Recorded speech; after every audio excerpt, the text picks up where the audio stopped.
D'où vient la particularité de la cité de Venise. Quelle mouche avait donc piqué les Vénètes lorsqu'ils décidèrent en 421 de bâtir leur cité sur les eaux d'une lagune et sur ses 119 îles.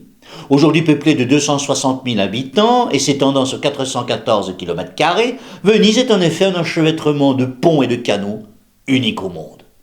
D'ailleurs, comme le montrent ces reconstitutions, les villages sur pilotis ou palafites n'étaient pas rares dans la préhistoire récente, en particulier sur les rives des lacs dans les Alpes. Cette technique de construction permettait de protéger facilement les villageois des bêtes fauves et des brigands et d'établir des échanges commerciaux fluides à travers les lacs et les marais.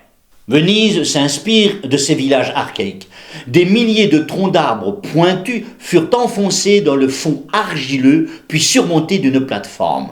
Il fallut littéralement déboiser des régions entières, comme le montrent les collines pelées de l'île de Pag en Croatie toute proche. Toutefois, la plupart des maisons vénitiennes furent édifiées sur des îles, non sur l'eau.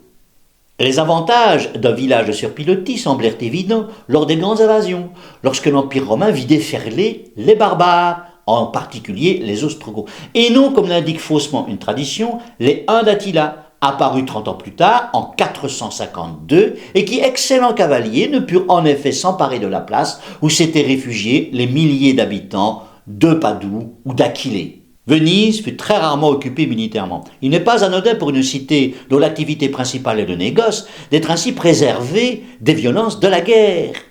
Les nombreuses richesses entassées sur la lagune sont à l'origine de la puissance de cette cité rapidement impériale. N'oublie pas de t'abonner.